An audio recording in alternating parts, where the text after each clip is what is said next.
Recording in progress. Hi, everyone. As you know, this is Afrik Diaz, and this is where we talk to inspirational people from across the continent, either living in Africa or in the diaspora. And today I have an amazing guest with me, one of my personal heroes. I have Nomahlubi Mbangamthi, who is an Africanist. I believe that they are a storyteller and they are philanthropists. They are the people and the brands behind Tea Time and also Chemnet Networks Lesotho. Another thing, because some of my viewers were actually saying this, so sorry. No. This is a Baba Ganoush Classic Fit. You can get them on Facebook and you can contact them. Just a little plug-in over there. But hi, Noma. Thank you so much for joining us. Welcome to the show. As one of my own personal heroes, which I try to tell you, relate to you all the time. Thank you so much for all your philanthropic efforts, and thank you for so much for being a mental health advocate.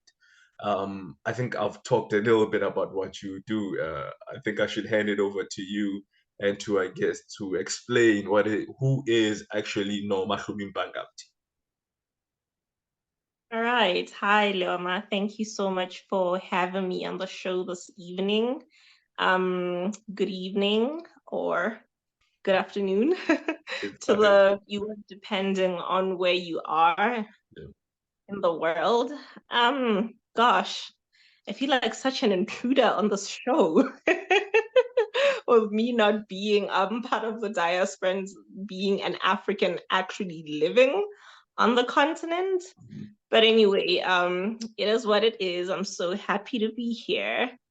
Basically, Nomahlubi is the managing director at Chemnet Networks Lesotho, founder of Tea Time, where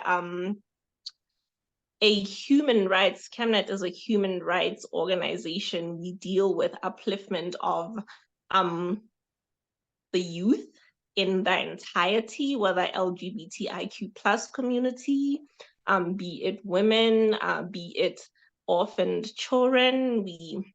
We deal with all of that. We are a skills share organization. We deal with mental health, as you've already mentioned.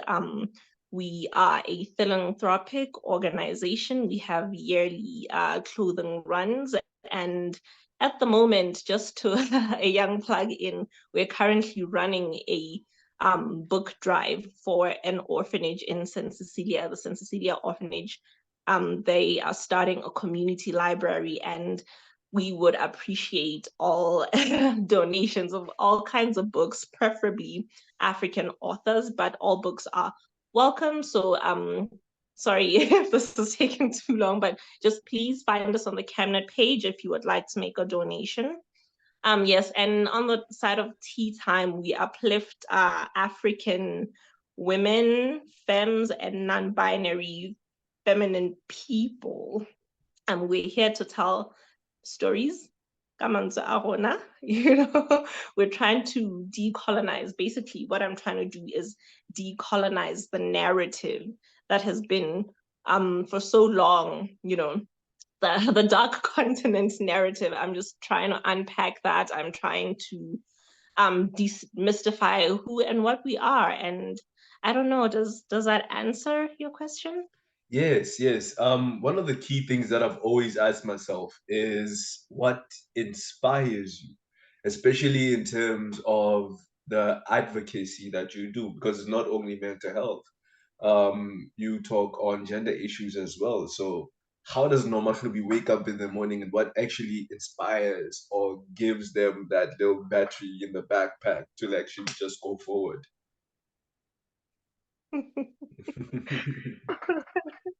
What wakes me up in the morning and, you No, know, just what get inspires you because of the advocacy that you do.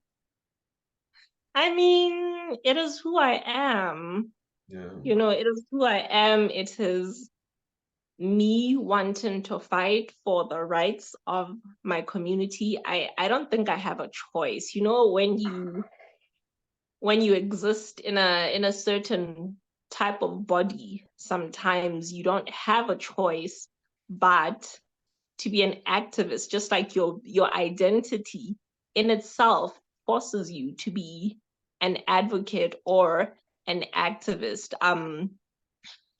When you're part of the queer community, when you're living in a feminized body, when you're living in Lesotho, where the rate of suicide is where it is at, number one in the world, with women being the main group of people that commit suicide in Lesotho, you don't really have a choice when you have when you're seeing all of this going on around you. So I don't think I have a main thing that pushes me or inspires me, except for existing and feeling like, how could I not? Yeah. I wish I had a more profound answer. No, that's actually very profound. I think with someone that's in the Chemnet Network group, I've seen some of the great initiatives that you have initially just spearheaded. What's been the highlight of some of just the whole of the initiatives that you've done? Well, I mean, feeding and clothing children, Yeah. that for me, that's it. We actually need to bring this back, given the homelessness issue that is on the rise. A couple of years back, we had a street market where we provided homeless children or children living, unhoused children, sorry, let me put it that way, unhoused children with a shopping experience. Instead of just like bringing clothes to them, here's clothes. We created sort of like a flea market type of thing where they could like have a shopping experience and choose what item of clothing they liked based on that personal style, just to give it that element of dignity. So for me, that must have been the highlight in terms of our charitable endeavors. And also in terms of Chemnet, we have like 2 podcasts now. 2 podcasts. It's Yeah. incredible. We're doing so much for the continent, just not Lesotho only, but like Africans living all across the world. So we have Tesho, the Hustler Corner. I think a lot of people already know about that one. Entrepreneurs, movers and shakers, if you're African and you're doing your thing out there, Chemnet, Tesho, that's where we're at. And then again, Tea Time, the little corner to where we amplify femme voices. So for me, that has been such an incredible part of the story, of telling the story of the marginalized people within the marginalized people, Yeah. So yeah. I mean, as one of my own personal heroes, I like hearing some of the things that have helped you build the brand that you have. But I sometimes find myself questioning whether you know your own impact. I mean, and if you understand what your own impact is, what is the story that you would like to be told about who you are as a person? The story that I want to be told. Yeah, that if the story that you would like for it to be told about who you were or the impact that you made. I mean, at the end of the day, it's not about me. I've never viewed this as a thing about me or my ego. Chemnet has an entire team. Shout out to the Chemnet team. I could have never done what I'm doing without my team. I mean, I might be the face at the moment of Chemnet, but it is an entire organization with a group of people making it come together. But the story that I would like to hear is of success stories, which I obviously always hear. When we have our annual mental health workshops, you know, I'm always hearing success stories. Hey, this was so impactful. Hey, you know, I've been implementing this and that you taught us at the last event. Could you please maybe have more of these sessions? Unfortunately, we have an issue with funding and other things where it cannot occur as often as we would like, but we're doing the best that we can. But honestly, just the success stories that I'm hearing, for me, that is enough. But all I want, more than anything, I would like for policymakers, you know, policymakers to listen, you know, to our podcast, to listen to our cries and actually, you know, do something in terms of changing the policies, not just expect us to vote come election time without them doing anything, you know. Yeah, no, I understand. Um, Mm, I just wanted to say something from like yeah, how the introduction, our introductional structure. The yeah. channel Afik Diaz actually talks about like not only those in the diaspora. That's why I tried to call it like Afrik Diaz. It was just like everyone that's having an impact and having a change that's so impactful in Africa or in the diaspora. You also mentioned Tea Time, which I felt is such an amazing platform, and it does so much for advocacy across the board. Can you tell us just a little bit more about Tea Time and maybe what the highlights have been for you through the Tea Time conversations that you've had?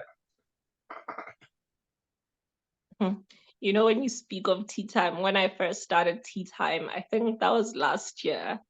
I was at an event at American Corner and I was telling people about tea time. The poster had said women and finance. And, you know, I was inviting everyone, and the men in the room were like, no, but it's for women. That was interesting to me because at the end of the day, education is education, regardless of where it comes from. Finance has no sex, has no gender. It applies to all of us. Like I said, one of the things we talk about is you know, it's about personal growth all around. So like I said, we've had Mapalo Maku on Tea Time of Women in Finance speaking to us on personal finance and development. um we've had members of the LGBTIQ plus community. We've had a trans woman living in Lesotho. I just don't want to name people without them Yeah, because um, yes, I understand. consenting. So we've had a lesbian woman who's African but lives in America also. We've had like a diverse, we've had people in theater, women in theater telling inspiring stories. For me, the whole thing, I'm unable to just pick and choose a moment. The whole thing for Yeah. me is just I'm always in awe of the stories we're able to tell. I'm always in awe of the incredible women and femmes who come to the show and share their stories with us. Yeah. I have just like one of my second last questions because I understand that you are a creative of note. There's so much in your resume. You are a chef and you put out chef content. You are you put out lifestyle content. You there's the advocacy part. There's the tea time, there's production, there's creativity, there's just like a whole lot of beautiful things that are going on. But I've always wondered another thing. If you could tell us about your creative process just a little bit, whenever you're trying to create or whenever you do create content, can you just like, is there a process or how do you go about that creative process? Oh gosh.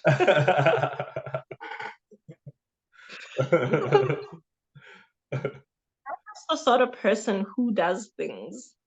I Yeah, think I've just been growing up.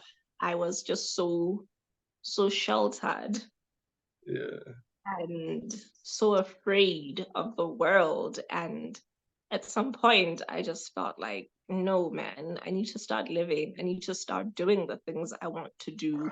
I'm going to put myself out on the internet, regardless of what type of feedback. I mean, generally, I like putting out positive content. Yes. That's my whole thing.